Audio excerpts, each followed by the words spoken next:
Property कि मुझे तो स्वर्ग में जाना ही जाना है, अंतिम समय आ गया, पूरी उम्र तो बटोरा। अंतिम समय में क्या उन्होंने अपनी प्रॉपर्टी दान दी है गरीबों को? किसी को नहीं दी। उन्हें पता है कि मैंने लोगों को डब्बू बनाया है, पूरी उम्र डब्बू बनाया। ये आपका स्वर्ग नरक सब यही है। हम पीड़ित होकर के, हमारे अंदर महापुरुष पैदा हुए, हमें हक और अधिकार दिए, हमारे लिए संघर्ष किया, लेकिन हमने उनकी पालना नहीं की, उनके बताए मार्ग पे नहीं चले, इसीलिए आज हम वही के वही खड़े हैं। गरीब का गरीब है, शोषण का शोषण हो रहा है, जाति से आप बहिष्कृत हो, आप आर्थिक दृष्टि से बहिष्कृत हो, आप राजनीतिक दृष्टि से बहिष्कृत हो, आप कभी मेन लाइन में नहीं आ पाए। इसका कारण कि आपने अपने संघर्ष करने वाले पूर्वज महापुरुषों को मजाक में लिया, उनके विचारों को आपने मनन नहीं किया। और मनन करते तो मैं कहता हूं, जिन लोगों ने पत्थर को बना के पुजा दिया, जिन लोगों ने जिसको चाहा गोबर मूत्र पुजवा दिया, हर अमीर को गोबर और मूत्र पिला दिया, आप बाबा साहब को भी नहीं पुजवा पाए।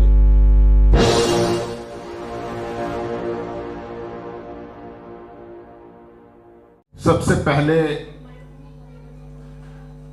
बहुजन समाज में जन्मे, आज तक बाबा साहेब सहित तमाम बहुजन महापुरुषों को क्रांतिकारी प्रणाम नमन।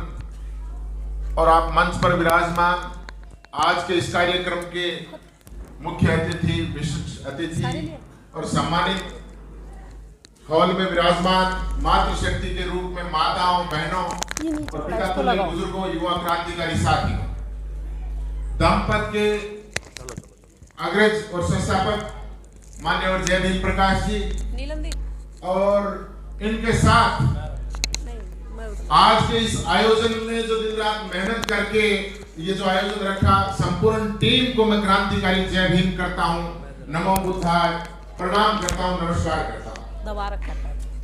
मैं बहुत देर से, हालांकि मैं लेट पहुंचा, फिर भी मैं बहुत देर से मेरे से पूर्व वक्ताओं के विचार सुन रहा था।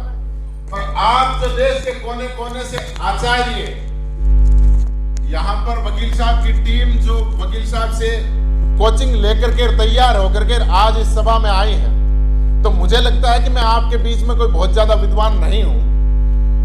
और इन वक्ताओं के बीच में भी मनाली से आए शेष राम जी के लिए तालियां ज्यादा बजी, क्योंकि उन्होंने कहा कि मैं बहुत कम बोलूंगा। तो तालियां ज्यादा बजी, तो मुझे लगता है कि बहुत ज्यादा बोलना भी नहीं है, बहुत कम बोलूंगा मैं भी। लेकिन मैं आपसे कहना चाहता हूं कि मेरे से पहले, अब जब वकील साहब ने खुद ने आपको ट्रेनिंग दे दी, शपथ संकल्प सारा दिलवा दिया, तो मेरे बोलने के लिए तो कुछ बचा ही नहीं। वक्ता तो मैं आज के इस कार्यक्रम का हूं, लेकिन सारे वक्ताओं ने जो जो मैं सोच रहा था वो सारी की सारी बातें कह दी।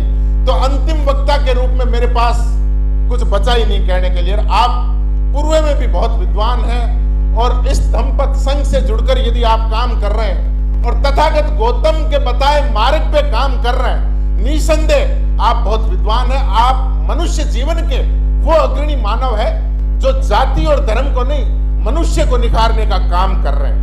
मैं आपको बहुत साधुवाद देना चाहूंगा। साथियों, पितातुल्य बुजुर्गों और माता और बहनों और बच्चों, मैं आपको बहुत लंबा ज्ञान न दे करके मैं इतना ही कहना चाहूंगा कि ज्यादा ज्ञान देने के लिए अब आज की मीटिंग 5 घंटे 4 घंटे चलने के लिए, हम शायद 500 किलोमीटर 1000 किलोमीटर दूर से आए हैं, तो इतना समय नहीं होगा। आजकल सब माताओं, बहनों और बच्चों और बुजुर्गों के सबके पास इंटरनेट वाला फोन है, शायद 2 भी होंगे। सारा किताब लिया सी, 2 किताब ले भी पढ़ ले सी, ज्ञान सबको है मेरे ख्याल से।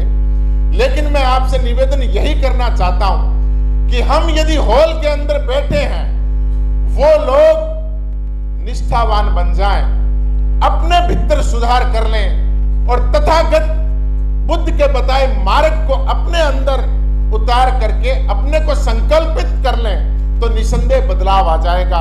मेरे से पूर्व वकील साहब ने कहा कि कार्ल मार्क्स के जनाजे में, यूरोप में कार्ल मार्क्स एक दार्शनिक हुआ जिनकी विचारधारा पूरी दुनिया में चल रही है, उनके जनाजे में 14 लोग थे और 14 में 10 उनके खिलाफ थे और 4 उनके श्रेष्ठ अनुयायी थे। 14 लोग थे और बाबा साहब अंबेडकर की अंतिम यात्रा में लाखों लोग थे और रो रहे थे और अश्रुपूरित श्रद्धांजलि दे रहे थे। लेकिन हुआ क्या? जो बाबा साहब के अंतिम कारवां में जो लोग थे, वो लोग रो तो रहे थे लेकिन निष्ठावान नहीं थे। और कार्ल मार्क्स के जनाजे में लोग तो नहीं थे, 14 लोग थे, उनमें 4 ही लोग निष्ठावान थे। उन्होंने संपूर्ण दुनिया में विचारधारा को पढ़ा दिया, विचारधारा को लागू कर दिया।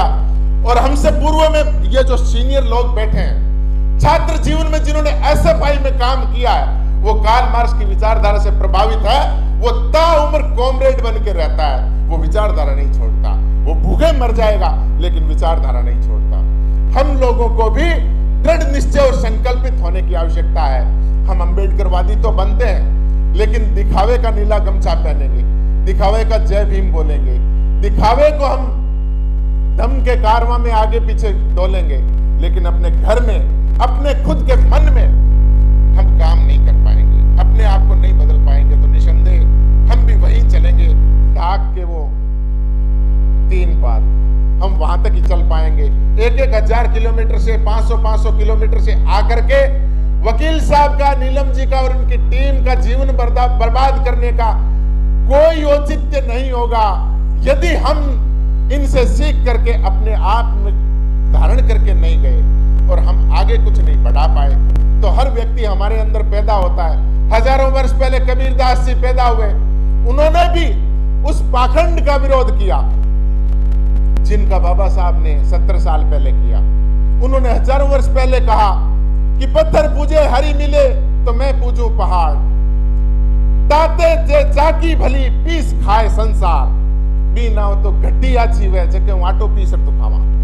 आप लोगों को ज्ञान देने के लिए आपके बीच में एक धर्म का पंडित आएगा, वो कहेगा आपको स्वर्ग में प्लाट दिला दूंगा, और आप उनकी बातें सुनोगे। और हमारे अंदर बहुत बड़े जो ज्यादा पैसे वाले, ज्यादा बुद्धिमान हो गए, वो उनको बहुत ज्यादा फॉलो करते हैं, उनसे हमारी शिकायत है, वो उनको ज्यादा फॉलो करेंगे। उनके घर में एक धार्मिक अनुष्ठान में 5-5, 7-7 पंडित घूमते हुए मिलेंगे। तो वो लोग क्या है, पंडित जी आपको स्वर्ग का टिकट देंगे, आप उनकी बात मानोगे, लेकिन आप उनको नहीं देखोगे कि जब वो मरती वक्त जा रहा है तो अपनी प्रॉपर्टी टिकट करके जा रहा है क्या, बांट के जा रहा है क्या पूरी प्रॉपर्टी, कि मुझे तो स्वर्ग में जाना ही जाना है, अंतिम समय आ गया, पूरी उम्र तो बटोरा। अंतिम समय में क्या उन्होंने अपनी प्रॉपर्टी दान दी है गरीबों को? किसी को नहीं दी। उन्हें पता है कि मैंने लोगों को डब्बू बनाया है, पूरी उम्र डब्बू बनाया। ये आपका स्वर्ग नरक सब यही है। हम पीड़ित होकर के, हमारे अंदर महापुरुष पैदा हुए, हमें हक और अधिकार दिए, हमारे लिए संघर्ष किया, लेकिन हमने उनकी पालना नहीं की, उनके बताए मार्ग पे नहीं चले, इसीलिए आज हम वही के वही खड़े हैं। गरीब का गरीब है, शोषण का शोषण हो रहा है, जाति से आप बहिष्कृत हो, आप आर्थिक दृष्टि से बहिष्कृत हो, आप राजनीतिक दृष्टि से बहिष्कृत हो, आप कभी मेन लाइन में नहीं आ पाए। इसका कारण कि आपने अपने संघर्ष करने वाले पूर्वज महापुरुषों को मजाक में लिया, उनके विचारों को आपने मनन नहीं किया। और मनन करते तो मैं कहता हूं, जिन लोगों ने पत्थर को बना के पुजा दिया, जिन लोगों ने जिसको चाहा गोबर मूत्र पुजवा दिया, हर अमीर को गोबर और मूत्र पिला दिया, आप बाबा साहब को भी नहीं पुजवा पाए। कमी कहां है? हमें मंथन करने की आवश्यकता है। पूरी दुनिया में भारत देश के अंदर सिद्धार्थ गौतम नाम का एक बच्चा पैदा हुआ और उसने राजपाट सिंहासन छोड़ करके, सुख चैन का जीवन छोड़ करके वो निकल गया घर से। वकील साहब बता रहे थे वो कहां चला गया। वो चला गया कि ये दुख क्या है, होता कहां है।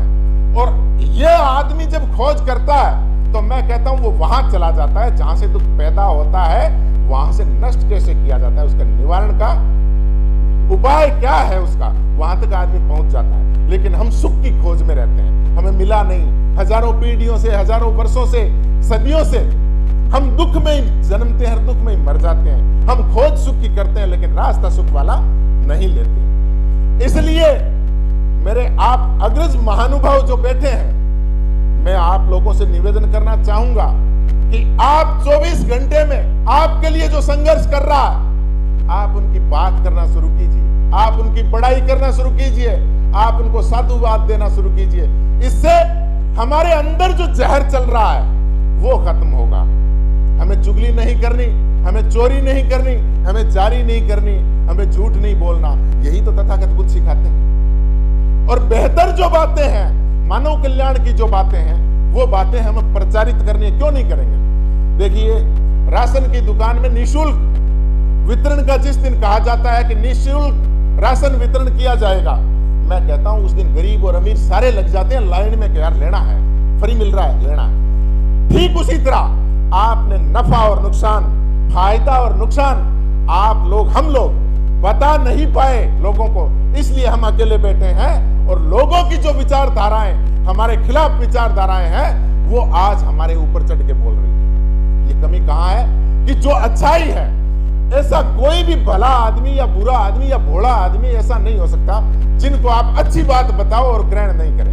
मैं कहता हूं अच्छी बात तो सुनने के लिए आदमी जाता है हजारों किलोमीटर, तो हमें बताने की आवश्यकता है। हम बता नहीं पाए, हम यहां से बाहर निकलेंगे, वकील साहब कह दियो जब मैं आयो, बाकी जाने की जरूरत को नहीं, आप तो खुद ज्ञानी है। ये चीज हमारे अंदर दौड़ती है। हम सब बहुत बड़े ज्ञानी हैं, और बहुत बड़े ज्ञानी होना अपने आप में अहंकार प्रकट करता है। इसलिए मैं आप लोगों से निवेदन करना चाहूंगा कि आप लोग जितने, हम कम नहीं है, ये देश के कोने कोने से जो लोग आए हैं, आचार्य के रूप में आए हैं, ये कहीं ना कहीं पढ़ के आए हैं, आज भी ये ट्रेनिंग ले रहे हैं। ये लोग एक साल में भी 1,000 लोगों को पढ़ा सकते हैं। हम इस कारवां को बहुत जल्दी बहुत बड़ा कर सकते हैं, लेकिन इसके लिए हमें निष्ठा सबसे पहले लेनी होगी। और निष्ठा, ये चीजें हम आज यहां से सीख के जाएंगे कि जीव के प्रति दया हो, मनुष्य के प्रति दया हो। जब सिद्धार्थ गौतम घर से निकल करके पूरी दुनिया में मनुष्यों के अंदर जब भी मनुष्य के निखार की बात आएगी तो सिद्धार्थ गौतम का नाम आएगा। दुनिया में धर्म को माने या न माने, आज भी आप देश में या दुनिया में सर्वे करो, हम सोचते हैं कि हम हॉल में बैठे हैं, हम ही बुद्धिस्ट हैं। नहीं, बुद्धिस्ट होना क्या है? बुद्धिस्ट होना यह है कि आप जो काम कर रहे हैं, क्या आप होश में कर रहे हैं? आप जो कर रहे हैं, क्या वो सही कर रहे हैं? आप जो कर रहे हैं, क्या उसके प्रति आप निष्ठावान हैं? क्या वो वैज्ञानिक दृष्टिकोण से सही है? और क्या मनुष्यों के जीवन के लिए बेहतर है? वो चाहे किसी जाति या किसी धर्म और किसी देश का हो, उसके लिए, मनुष्यों के लिए, मानवता के लिए यदि वो काम बेहतर है तो आप करें। यदि इतना आप गौर करें तो गलत काम नहीं कर पाओगे।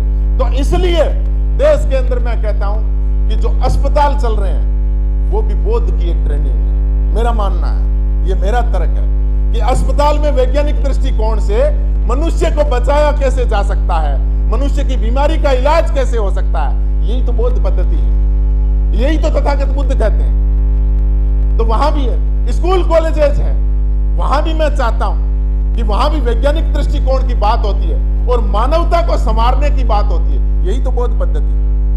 और कौन नहीं करना चाहता है? मनुष्य को कौन नहीं संवारना चाहता? किस जाति और किस धर्म के लोग हैं जो नहीं चाहते कि मनुष्य ना संवरे?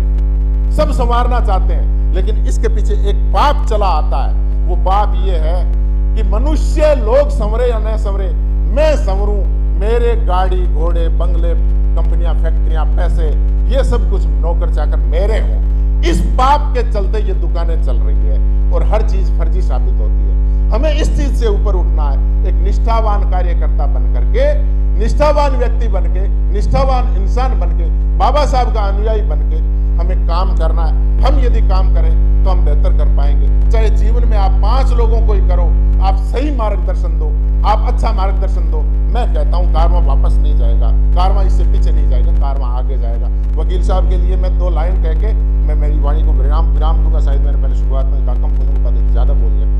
तो है समय नदी की धारा, इसमें सब बह जाया करते हैं। है समय नदी की धारा, इसमें सब बह जाया करते हैं। वो लोग निराले होते हैं जो इतिहास बनाया करते हैं। वो लोग निराले होते हैं जो इतिहास बनाया करते हैं। साथियों, आप बेहतर काम करो, आपके गुणगान गाए जाएंगे, आप पूजे जाओगे, आप बेहतर करोगे तो निसंदेह आपको लोग सम्मानजनक दृष्टि से देखेंगे। आप सबने बुलाया, सुना, मैं बीकानेर से आया हूं। वकील साहब ने कहा मैं एक्चुअल में सोशल एक्टिविस्ट हूं, राजस्थान से, राजेंद्र मेघवाल बापेऊ के नाम से। राजस्थान में एट्रोसिटी पे आंदोलन करते हैं, और जहां कहीं भी हम पहुंच पाते हैं पहुंचने का प्रयास करते हैं, लेकिन उसके बाद में भी अंदर में हमारा पाप है, हम राजनीति में जाना चाह रहे हैं, एमएलए एमपी बनना चाह रहे हैं, ये मनुष्य पापी है तो उसकी तरह मैं भी पापी, तो राजनीति भी कर रहे हैं, लेकिन समाज के साथ राजनीति नहीं करनी चाहिए। राजनीति के बिना हमारा उद्धार नहीं है। उस सिस्टम का ऑपरेशन हमें वहां बैठ के करना है, तो हमारे लोग भी अच्छे अच्छे लोग उस सिस्टम के मालिक बने, ये भी हमारा सोच होना चाहिए। बहुत बहुत धन्यवाद, बहुत बहुत आभार। जय भीम, जय भारत।